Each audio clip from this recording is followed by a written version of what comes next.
Awesome. Hi, Maya. Hi, guys. Can you hear me this time? Very well. Very well, Perfect. sir. I'm back in Poland. So look what came today. Oh my God. Yeah, Oh my it God. arrived today. So yeah, it's pretty much the same. I don't want to take too much time because I decided that first of all, I will read the book and then maybe if I will have some additional questions. Just ask your questions. Okay. So last time you mentioned that I should focus on the organic traffic, and apparently it was like a hidden goose because I ran some numbers, and basically organic traffic for us is the most valuable one. Oh, Probably wow. it's not. You think it's a surprise? I thought it's like a no-brainer because they came by themselves. So anyhow, comparing to PPC or SEO or social, the average number of products per user, because this is how I measure the value of the users, is the highest, is higher than PPC. So definitely I need to look into these users because I neglected them at all. Basically, I thought, okay, they're coming by themselves, so I will just leave them alone, right? But I think it's not smart. So apart from asking them the obvious question, where did you hear about us, so we can grow this particular channel, what else should I do focus on with the organic traffic? Are there specific questions or techniques, tactics to do with this traffic? Okay, Jakub, shoot me your website link in the chat and we'll do a little bit of a screen share. Let's do some magic. It's in Polish, so good luck for everyone. Okay. I promise one day we go global. Okay, cool. So I'll share the screen. Share screen. Boop, boop, boop. Here we are. Okay, everybody sees Jakub's website in Polish. Translate to English. Okay, your ebook ready for sales in 10 minutes. That's one hell of a pretty convincing value proposition. This is good. So what we will do here is just we'll go to similar web. And we'll go to, now maybe just do the similar web before. So let's see what were we looking at here. That never happened before.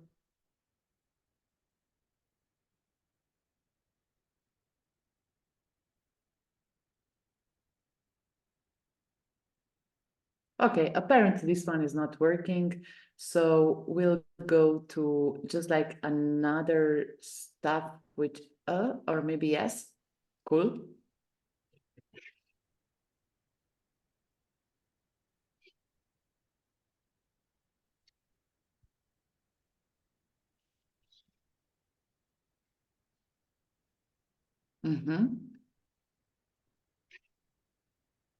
We'll go again with your website and see what's going on here.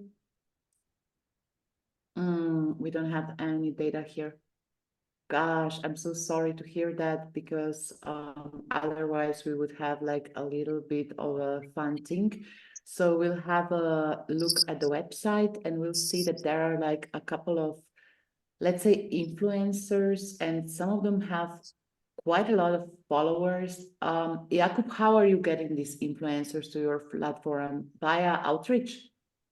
So at the beginning it was outreach, and now we basically do PPC. If you're SEO. PMM or if you have a different role or what your company is, but jump into the chat, try it out. Whoever is speaking right now, it's not very good. So please mute yourself. Thank you. Okay, so the beginning it was outreach, now it is PPC. Walk me through the numbers. How many content creators do you have here? So in total now, at the minute, it's 40 per day. It's around 1,000 per month. We started SEO 4 months ago, but not our business model is based on revenue share. So we are not charging our creators until they sell. So we take a small cut from each sale. So like it's very easy to join, right? You have basically no entry barrier. Not all of. Cool. So how are you guys making money? I mean, are there there are 2,000 creators and some of them are selling, some of them are probably not. What's the business model here? So the business model for now is we are taking 6% from each sale. On our through Nafi, you can sell ebook, digital products, paid webinars, masterminds, and consultations. The next step will be to add some growth tools. For example, recently we added Lead Magnet, which is like a free product.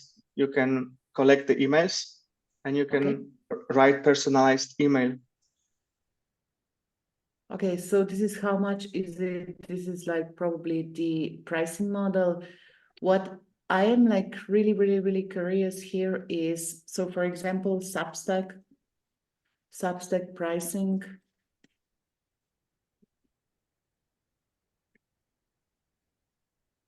This is transaction only, right? So whenever you have a paid per subscriber or something like that, you are charged 10% out of the transaction.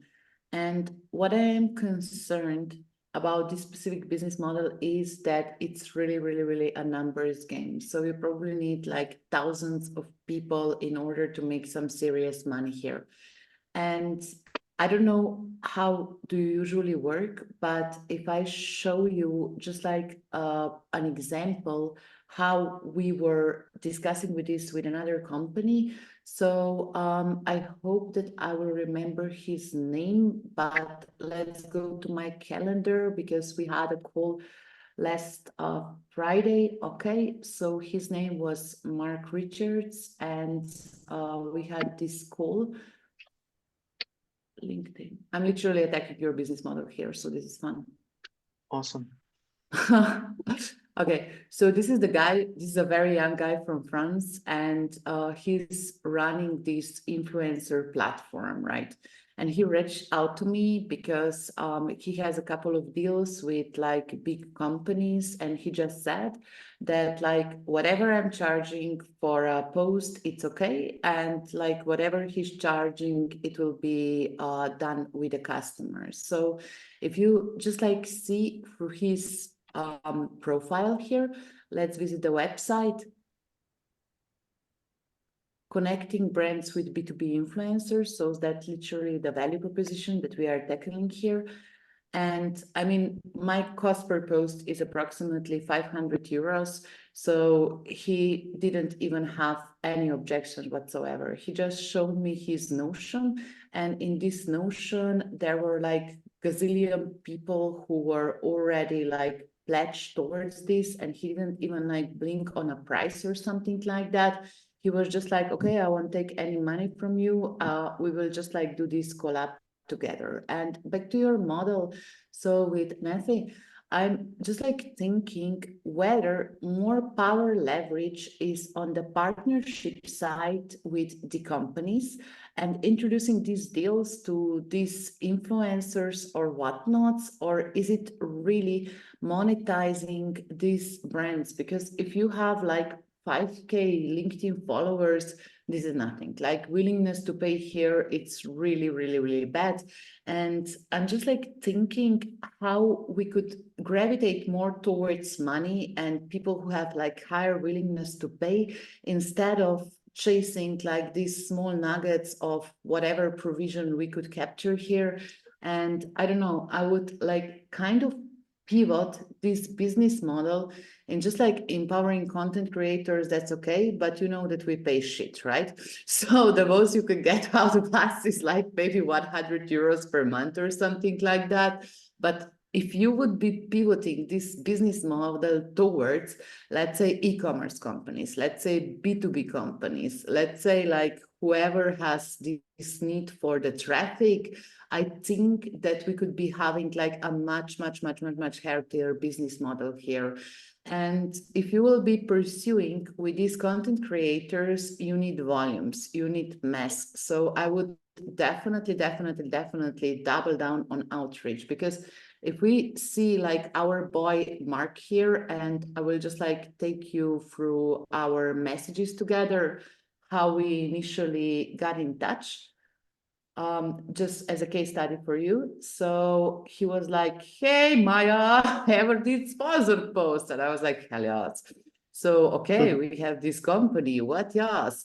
And I was just like, okay, cool, very nice. Like you can see my packages here, it's fine. And then he said that like, okay, we will talk. And right now we have like 2 weeks in order to make our first pilot sales together. And this, for example, for me, like is a no-brainer. And I don't know if I'm like overstepping here, but I would go where the money is. I would literally go where the money is. So Maya, do you know White Press? I don't know if it's big in Slovenia. It's quite big. It's a Polish company. So basically, it's like a marketplace for link building for publications. So this is what we want to add to Navi, because we have all of these creators who are selling their own ebooks, consultations, and everything. And we have this.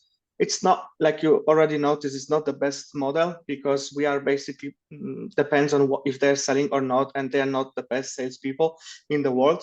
So we have addition to ideas how to monetize it. Like our competitor Stan Store is they have just fixed subscription monthly, obviously different amounts for different price. So this is the one way to increase our revenues, by adding the subscription for the growth tools like lead magnet or email marketing and everything, which is not for selling, but also to reaching out to your audience. And the second part is, like you mentioned, to help the creators with the sponsorship deals by introducing like a white press just for creators. So you can go to this platform, choose the category, and basically choose the creator who has all of the prices for the post, for the paid reels on Instagram, all of these different possibilities. Okay, so in terms of positioning, I think that we should be like doubling down on these, let's say, unsaturated markets, because I was working in gaming, I was working in e-commerce, I was working in beauty industry, whatnots, and the landscape is pretty cluttered. There are a lot of competitors who are bringing in the money, but here is my take on the industry. So whoever has the biggest card is the one that is processing payments, because if there is a payment, if you have a fixed fee, then you're up to something real good there.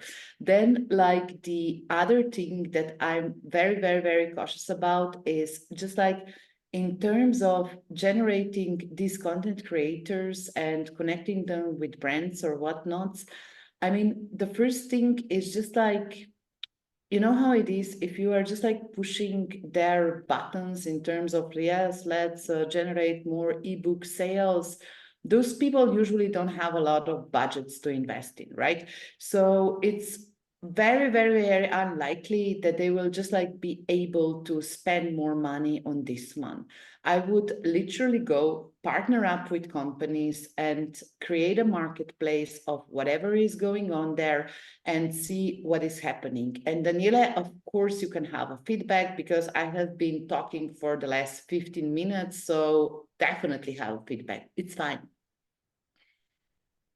Awesome. Yeah, for now we First are of positioning. all, Oh, sorry. Ciao, Daniele. Come stai? no, first of all, I want to say thank you, because it was really inspiring and humbling down to meet other people that have a similar problem. So it's like, let's walk more than using the U-Bahn. So I just want to say ciao from Berlin. Ciao Let's from go to Berlin. business.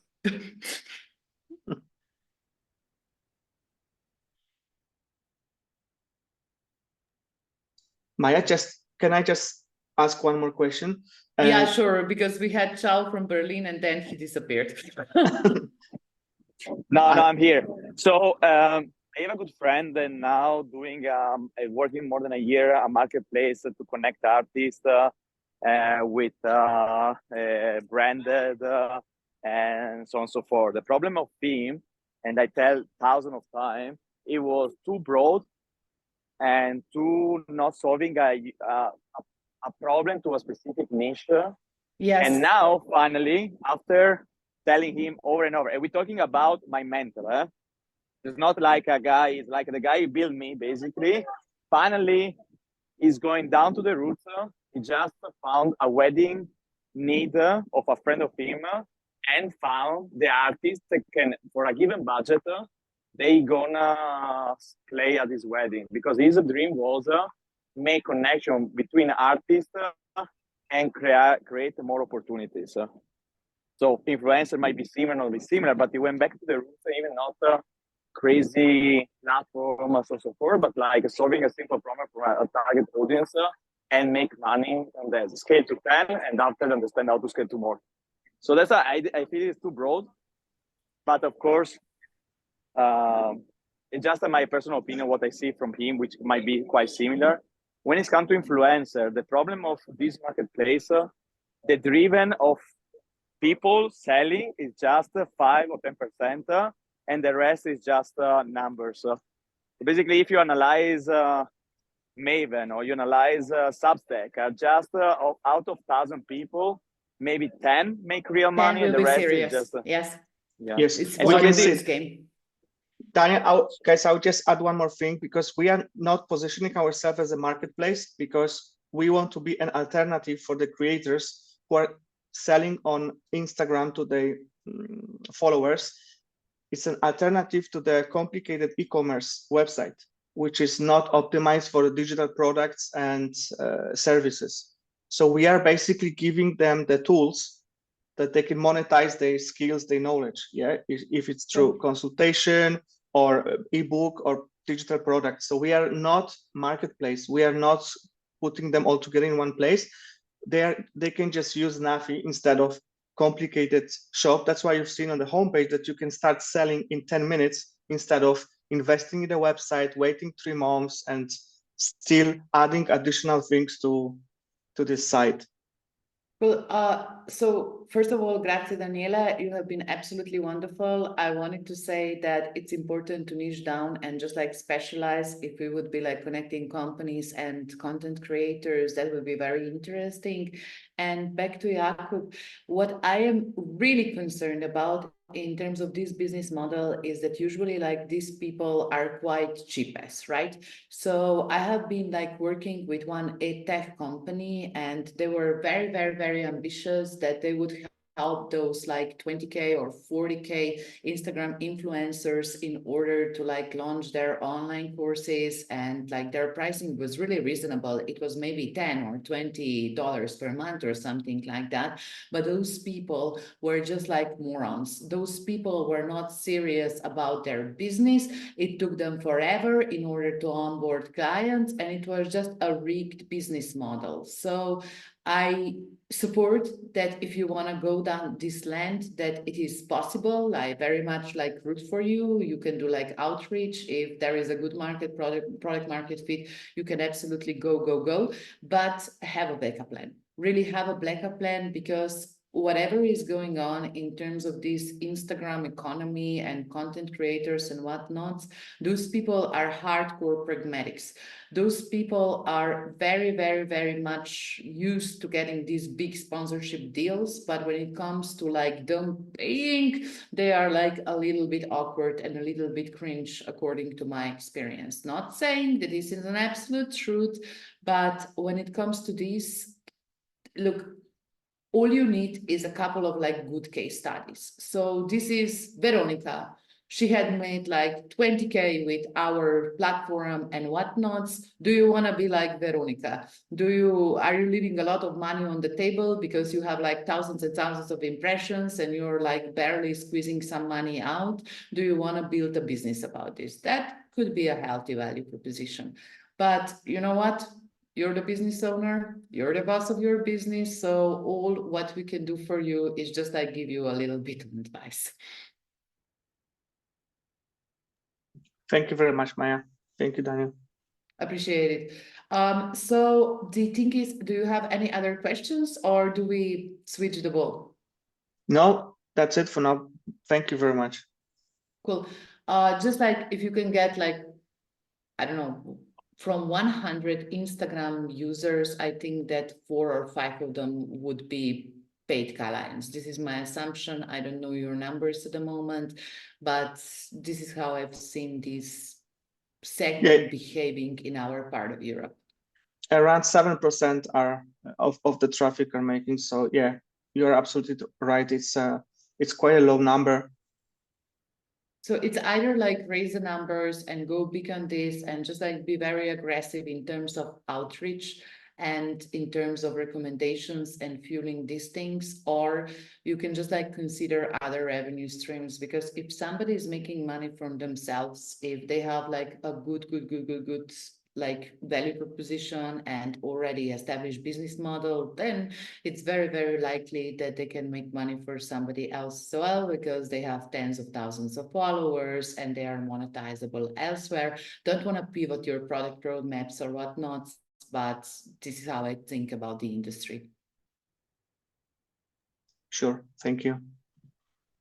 Okay, cool. Next question, please.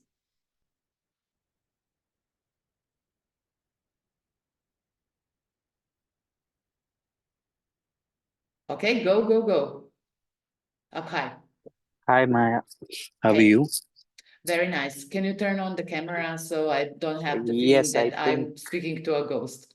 Sure, sorry. Okay, Just now you're traveling, so dark my and maybe, yeah, yes, okay. it's just too dark where I am. I have a flight to catch, unfortunately. I think bad timing. Oh, shit. Okay. Yeah. Then don't worry. You can be a ghost and just ask your question. Yeah, I think once I come to a little part of the light will come on its own, I guess is what I'm trying to say.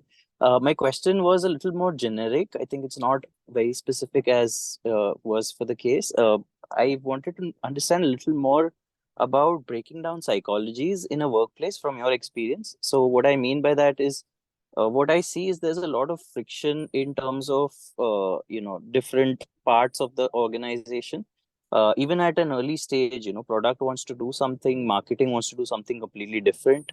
I think you have mentioned this in the book as well. I've just started reading GTM Strategist. So, is there any wisdom that you can share with me for, how do you get all of them to probably look at the same North Star, or, how do you align? From your experience, what can be some key levers that can help unify multiple teams? Got it. So I always say, in God we trust, the rest is data. And whenever you have something to argue about, just like present your data. Whenever like product and growth are fighting for something like that, just like say I run 7 usability tests. I can show you the recordings. This is what I'm dealing with here. Just like these are the users who are literally suffering as they are going through your usability flow, and this is how they react to it. And I always say, like, it's not about the seniority, it's about the empathy.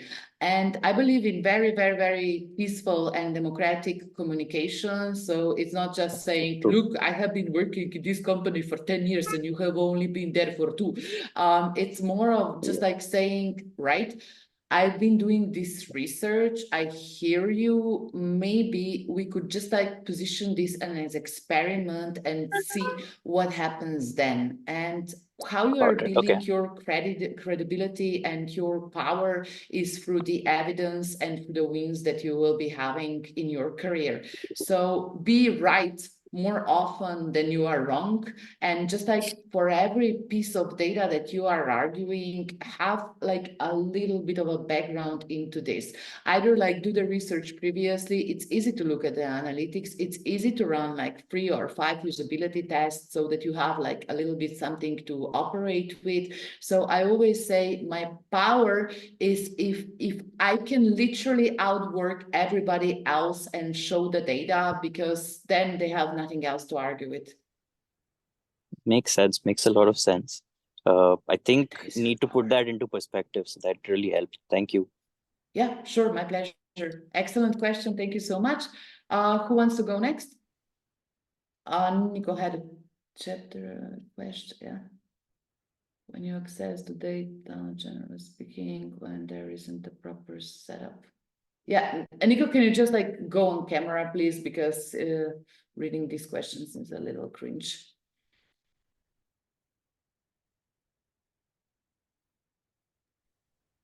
Sorry, I'm having, I'm still not feeling at my best, so that's why I typed Oh, down. sorry to hear that. So I was asking, based on what the two of you just discussed, what happens when you don't really have access to data, generally speaking? So when you are, let's say, just starting at the company and you realize that there isn't a right setup, so then you cannot really have a conversation on data because there is no proper setup. Or you are already in the company, you've been trying to help it be more data driven, but again, same issue, you can't really base it on data. So how do you go about that? Yeah, no worries. I usually do qualitative research, and I was just like arguing this purpose-driven investment program this week, because like the guys that I was speaking with were a little bit, let's say, distant from the reality which is going on in investment sector, right? So I just talked to 7 or 8 entrepreneurs, and I asked them literally, how are you thinking about money? How you are thinking about who is your investment founder, and like what does it take in order to take an investor serious? And their answers were really insightful. I mean, it was like taking 2 people on lunch and like having a couple of phone calls and interviews. It was not like this big quantitative data. So after I presented this, let's say, very limited data portfolio to a client, they were, first of all, shocked, because their initial response was a little bit ego driven, right? So it's like, no, everybody wants investment. Why should somebody like not want an investment? Everybody wants an investment. And then I was like, yes, but entrepreneurs like are literally choosing between different investors, and we have to make ourselves worth the time and effort and just like partnerships that they are prolonging. And I mean, it was not a pretty conversation. It took us a week in order to get there, but without having at least like qualitative data in my pocket, all I could argue with is my opinion. And my opinion is worth as much as you pay for it.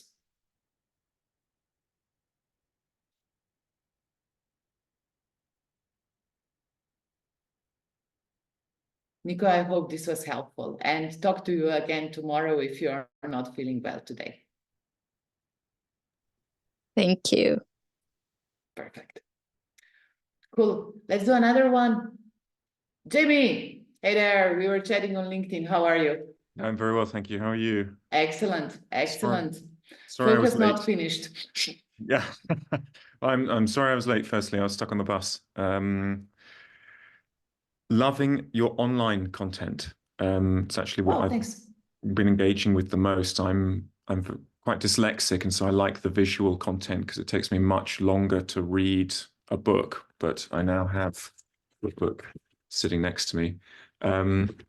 I'm Thank wondering you.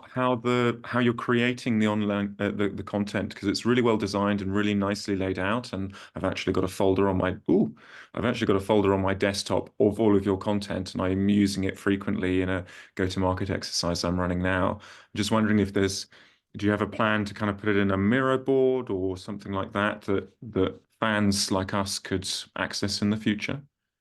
Well, thank you so much. Like, I really feel a little bit overwhelmed when you are like saying this stuff to me, because I have been locked in this room that you are seeing right now for a year in order to make the science happen.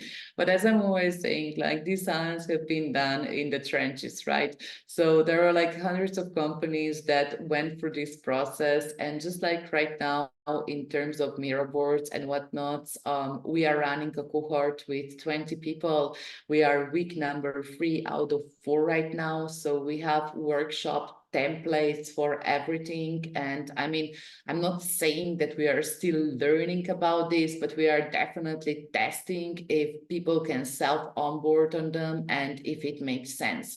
So things are in the progress. Is everything like perfect and polished already? No. For example, in my team right now, there is like me, then my cousin / developer / designer Doman. So he's the one in charge of visualizations. And I just sit down every Saturday and try to reflect what has been going on for the week, you know, what have been companies asking me, what are some of the new stuff that I learned, and I'm trying to visualize them the best I can. And my visual language here is to literally like draw on Miro boards. I mean, I can show you around. I can like literally show you how messy our Miro templates content writing looks like to make this like a little bit more interactive. So we'll go here and we'll go to content models once we get there. Internet's not great today, but I'm sure we got this. Please work. Yes. Okay. So this is how I'm doing initial briefing. And yes, you will be sorry for my cousin developer / what nots. So this week has been like a little bit different because we have been dealing with positioning and we have had a content collaborator. But the first version of visuals looks like this. I write down this shit on Post-its and it's a really, really, really, really poorly designed things. Maybe I have like a little bit of a visual cruise how I want to do this, but that's it. Out of this, Doman, who designs this stuff, just like goes and do things. And then I have like my Slack, and my Slack group. I mean, I can show you with from Slack. It's not a problem. It's encrypted because it's Slovenian anyways. But like we're literally elaborating on these concepts every single day and just like trying to find better solutions. Sorry if I'm streaming, like the internet connection is not great, but this is like the design channel and this is like how he's delivering. So today's graphic was delivered 6 a.m., which was like a really awkward thing. And this is how we are elaborating on things. This is how we have these graphics presented. And I mean, ideally, I would have this done like a week in advance or something like that. But unfortunately, this is not my reality at the moment. What we can do, however, and I will just like show you through some Figma boards as well.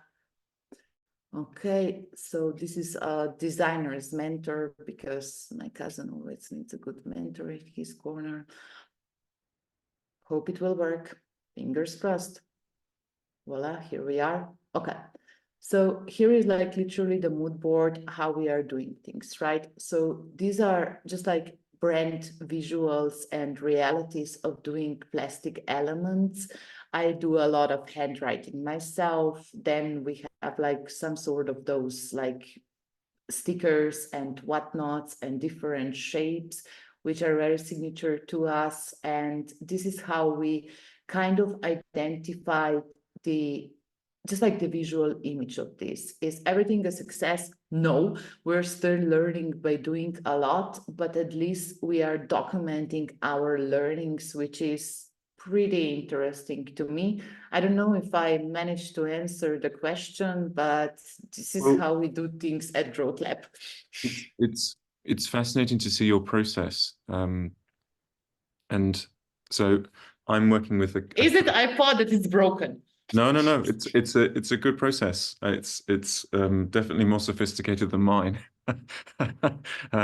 But I love those frameworks because so I'm working with a cohort of startups in an accelerator, and I'm talking to them about your book. And I think Eleanor has just bought your book. Excellent. And more of them will be doing so. Sorry, it's my dog.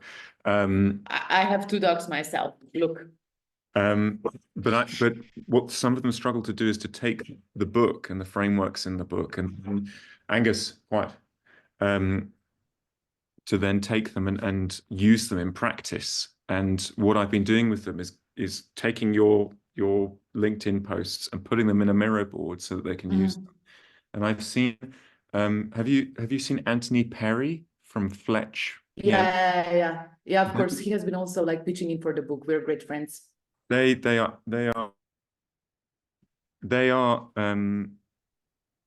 had a $50 Notion board that you could buy, which was amazing. And some mad person built a mirror board of every single post they ever did, which was pretty incredible. And I'm a super fan of yours, but I'd love to see something like that because it lets people use your frameworks and your thinking in practice. So yeah, it's just my I love this. So thank you so much for sharing this idea. So we're pretty new to the market. We started in September with this structured content creation, but this is what we're doing in our cohort. So the first lecture was about how to select like ideal customer profile. This was just like a workshop that we have had in order to make this magic of selecting ICP happen. The second one is about positioning and messaging. So first, like everybody had to put down like which companies are their competitors and how do people evaluate their stuff. So to find like differentiators and qualifiers, what is urgent to have, what is like really competitive advantage, and then like craft a decent positioning out of these. People were super delighted by this exercise. This was something which was really resonating with them. And yesterday we had like a mad genius who was talking about pricing. He still hasn't sent the presentation yet because he's a little bit lazy, but I'm sure that I will get it from him. So this is how we are trying to templatize to these days. In addition to this, we are running just like these let's say closed groups. So right now at the program, there are 20 people, and just like here, when we are asking things about pricing and about positioning and sharing additional frameworks, we are trying our hardest in order to just like make this happen. Not there yet, but we are pushing hard. That looks awesome. Hopefully. I mean, one more week to go and I still have to finish like another framework, but nevertheless, I think that we will have a tangible progress in like 2 weeks or so.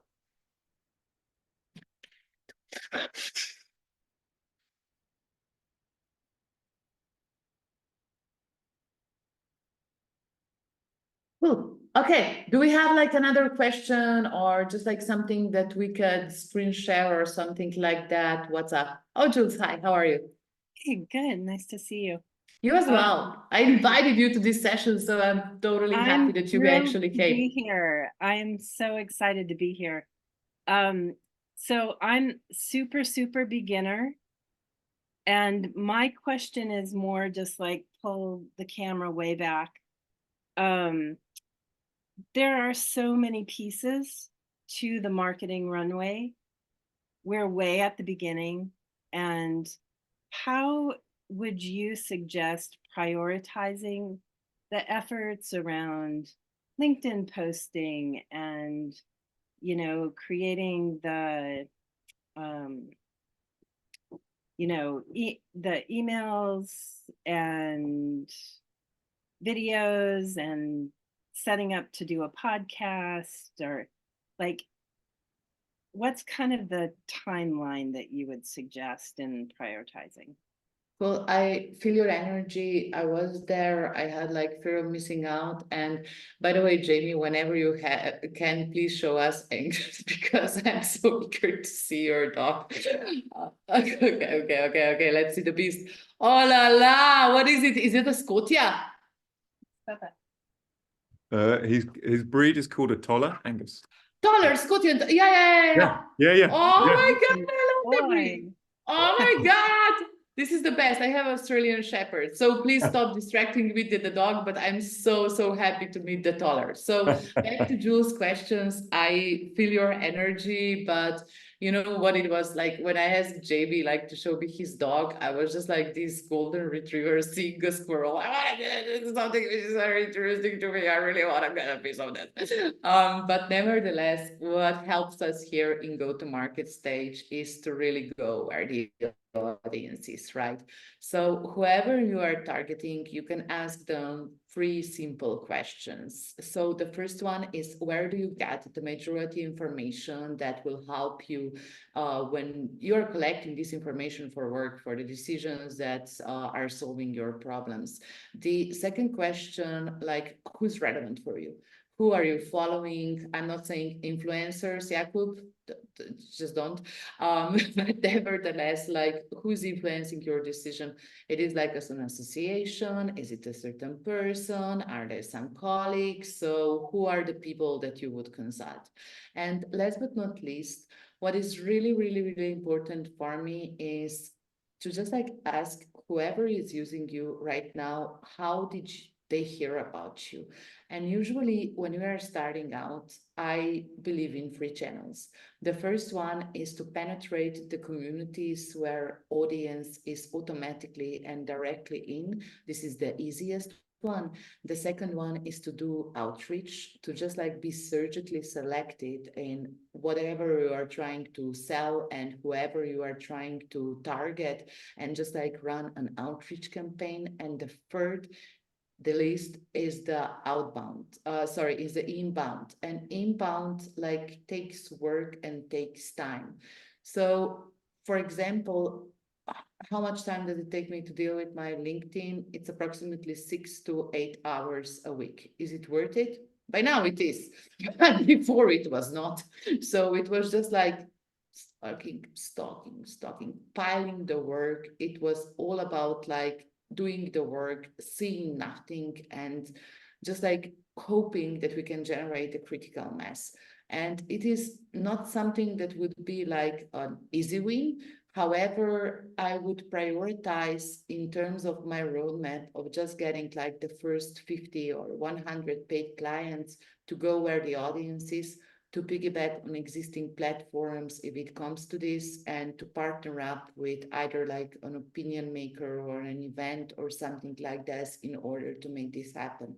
I don't like the legwork. I don't like that people are spending tons of times doing SEO and content and whatnot just to see some crickets, because a lot of times this actually happens. And this is me saying this with love and respect, that I really want to protect you from this. Oh, I appreciate that. Do you, because I'm even before that, I don't have anything to pitch at this point. I'm just wanting to begin to create the audience so that once we get to the place that we've got our MVP, that, you know, we have some people to participate and do a beta and all of that. Definitely communities. Does it make sense to begin to do a podcast that's kind of themed around the pain point that we'll be solving? Okay, could we be more specific about the pain point or not right now? Yeah, well, it's about communication. So my thought was to start to build a podcast where I'm interviewing not only C-level but also employees to talk about the breakdown in communication and what the cost of that is. Okay, I was training a communication trainer back in November, I think, and we got our first clients through outreach, through warm outreach, through whoever was like going into the events, whoever was like pitched to have a workshop with them. Communication is a really important skill, but you know what, like podcast is a cold start problem. I mean, I had a podcast in my native language which had like 4,000 listeners, and right now I'm back to like 1,000 because I started to record in English, and it's really, really, really hard work. And I mean, you can start, but I wouldn't bet my house on it, if you know what I mean, right? So I wouldn't take a mortgage in order to launch a podcast. What I think, it's much more beneficial is to be a guest at the existing podcasts that are out there, to just like hear your voice. And if you have like any sort of case studies with people who have better networks than you have at the moment, I would definitely penetrate into this, because if you don't have the audience right now, the easiest thing that you can possibly do is to piggyback on somebody else's audience. This is what we are thinking with right here, and not like piggybacking, like exploiting, but adding value. And sometimes you can even do this in other communities by doing value posts. For example, this is how we met, right? We met in comments in LinkedIn. And by just like doing this, I think that with like half an hour a day or something like that, that you can have like a really solid business. Because what you need if you are a consultant, like, let's be honest about this, you need like maybe 5 or 10 clients that will pay you 2K per month. This is like the business type of business that you are building, and then like you have a really good living out of this. So it's not so per se the amount of content that you are building, it's not like the long game. The majority of things that you can do right now are probably here in your phone book.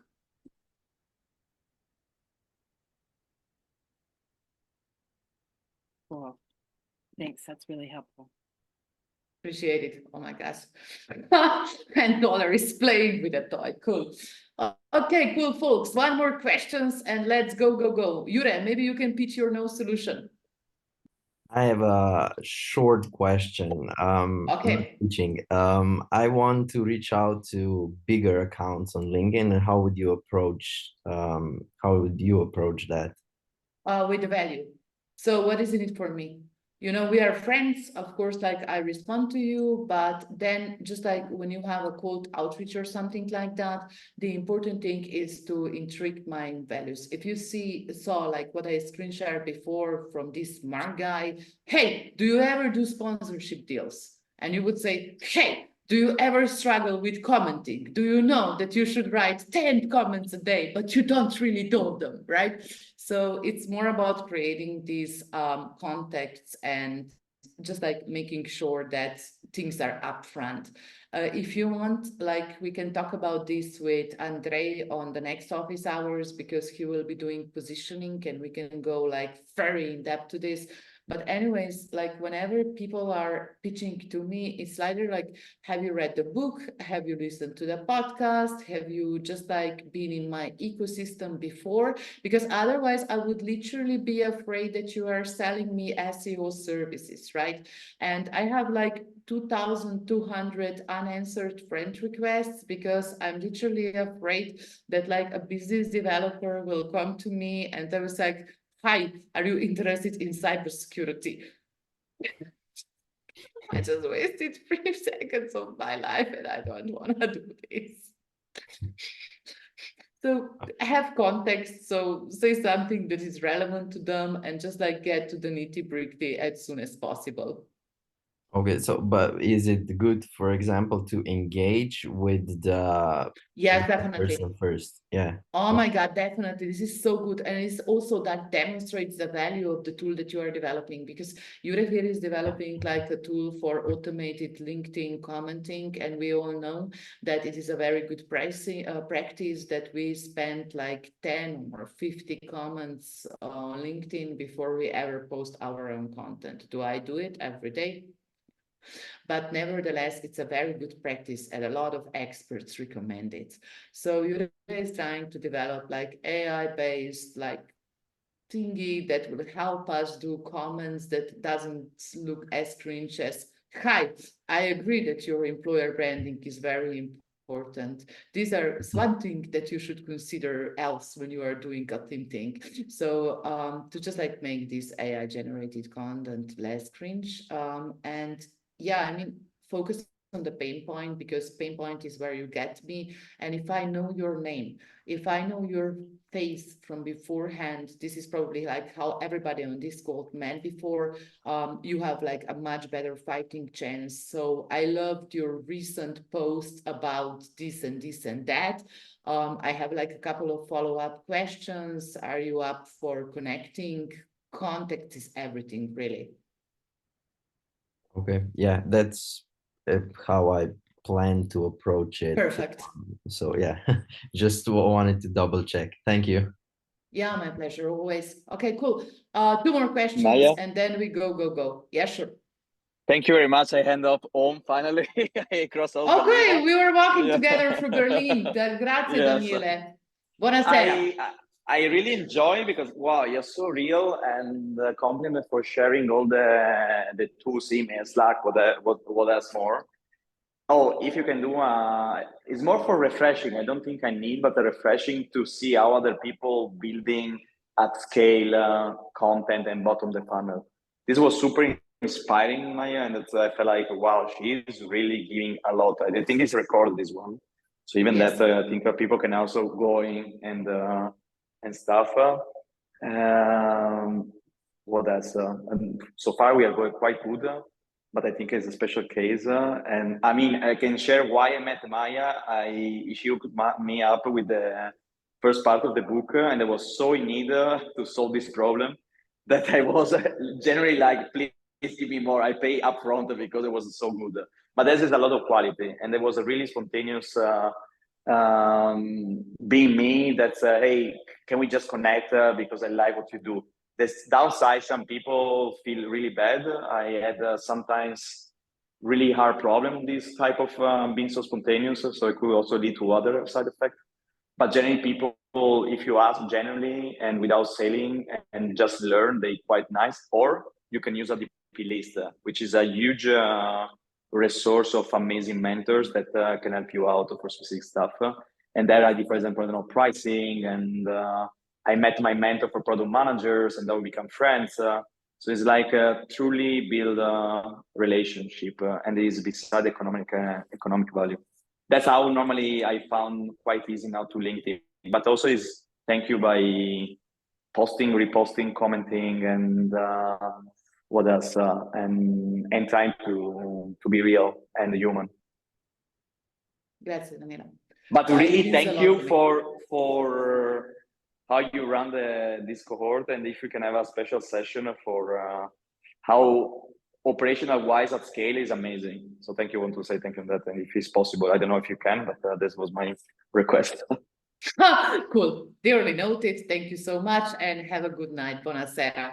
Cool. Okay, we have one more question and then maybe we can close it up for today because apparently my husband is bringing some food from the Chinese restaurant and that's my kryptonite. Okay, go. I think, in fact, I think I have lights now, so you can see my face. Just a quick heads up on resources. Is there any suggestions you would give? I think I put that in the comments somewhere. But for Miro especially, or even Figma, I think I struggle with the aspect that it's what do you call it? I am used to drawing more, but then I have horrible handwriting that I can also not comprehend at times, and I lose track of what I was doing. So is there any resource that you would suggest or any kind of, learning material that we could probably go through for, something like a Miro? Okay, so learning materials about what? Be specific to words because I don't hear you well. Oh, I'm so sorry. Is it No worries. better now? Much better, much better. Okay. So I was just talking about learning materials for Miro or Figma, just some using boards. I think getting more familiar with the online boards. I think I struggle with that. I personally prefer doing it on paper, but I struggle with then recollecting exactly what it was that I was trying to jot down because of my great handwriting. So I think that's the question. Is there any learning materials or any resources that you would suggest? Well, yeah, I would say just do it as always. So just like open your free Miro account, just like copy somebody else's board from Miroverse. Miroverse is the place when you find all the templates, including mine. And there are like gazillion resources on YouTube how to do Figma correctly. So I would always say don't spend a dime before you invest 20 hours into this education because there are a lot of things that you can just like figure it out yourself yourself. And this is like a serious test for you as well, right? Because if you cannot commit to do something for 20 hours for free, why should you like waste your money on this? Yesterday, one of my mentees called me and she said, Maya, I have a money problem. And I was like, oh no, what's up? And she said, I spend almost as much as I make. And I was saying like, okay, this is not bad. But anyways, like, what are you trying to achieve with your money? And she said, okay, we need a new house and we need a new car. And I said, okay, then you need to save some money, right? Let's start with 10 to 30% and let's just stack up from there. And she said, like, literally, I come from my job, I'm really like exhausted, and then I go online and buy some shit like handbag or jewelry or cosmetics or something like that. And I said to her, you don't have a spending problem, you have a happiness problem. And whenever it comes to learning, I'm always saying to people, you don't have a knowledge problem, you have a focus problem or a discipline problem. Because if you reserved half an hour or 1 hour every single day and do the shit repetitively again, like if you would be exercising, then in a month, you will have a very good understanding of the skill. This is what I firmly believe in. Sure, makes a lot of sense. Thank you. I think I'll try that approach. Yeah, just go, go, go. Stack this hour on your calendar that you have to learn Figma. Miro is simple. Miro is super simple. So just like open your free board and just like try to copy some of the Miro boards on Miroverse, and you don't have to learn a lot about this. Sure, thank you. My pleasure. Cool. Okay, 2 more minutes. One more question. Who will drop the mic? Canva is really good too. Yes. Yes, Jakub. I posted a question for you Mm-hmm. in the comments, if you could address that. The bootcamp. Okay. So the bootcamp right now is like a little bit of a guinea pig experiment. So we are doing this with 20 people at the moment, and we are still like crossing fingers that it's going to be well to the end.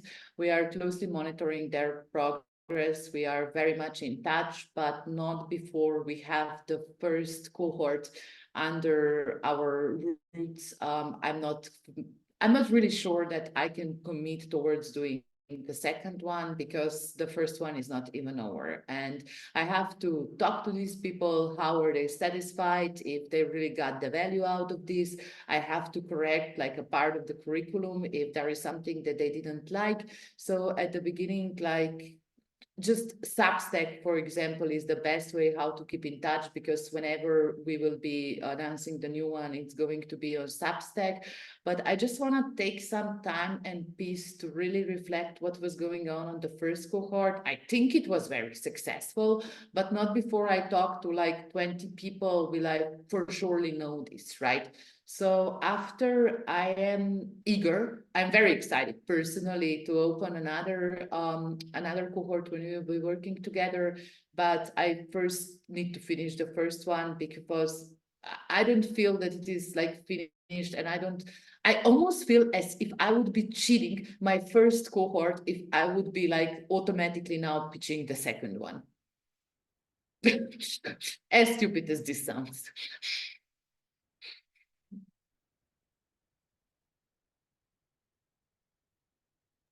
I think it sounds really smart that you want to create a product that is representative of what you have to offer. So that sounds really smart. I'm gonna email you about it and we can continue the conversation. Cool. And maybe just like a little bit more context about your business, because I would love to just like hear your specific pain points, because maybe you don't even need this program. Maybe like there is something like really simple that we could be doing. And this is like the beauty of my life. The best solutions are always the simplest one. And if we can make it less complicated, we shall make it less complicated. This is my mantra. But anyways, you know, how I feel like is really like to be there for the people, because there are a lot of like cohorts and online courses. And I mean, I've been having like Udemy course with 70K people, and I never felt it. I was never like really closely in touch with all these people. I never felt like any proximity with them. There were some outliers that just like followed up and we developed like a couple of relationships.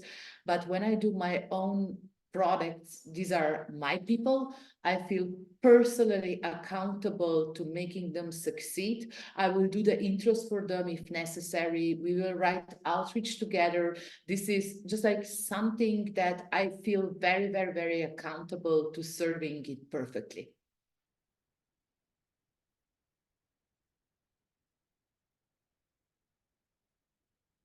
Cool. Time to fight. Time for Chinese restaurant. Who else can beat my friends' plans? Who else has like a better plan today than eating like smelly Chinese food? Oh, you're reaching. I'm having lots of beer with friends, so that's my plan. Okay, cool. My husband will probably do the same after I make him eat this Chinese food. Okay. Jules and Jurek, how are you doing? Flight food. Flight food is the worst. It's the worst. Sorry to hear that. Yeah, I'm also regretting that. But thank you so much. I'll just be dropping off is all I wanted to say. Thank you for this episode. Excellent. Guys, you have been delightful. Thank you so much for attending this sesh. Next week, Andrei Persholia will be with us and we will talk about positioning more. It will be a more structured session. You like it? Cool, super, super. But nevertheless, it will be a more structured session. Today, we were just like randomly answering the questions. I was trying to analyze Jakub's webpage, but similar web did not really work. So we couldn't get like anything interesting out of this. Thank you so much for joining. I very much appreciate your company and hope to see you again real soon. Thank you very much. Have a Thank lovely you. Ciao. Have a nice Thank you, evening guys. and take care. Ciao.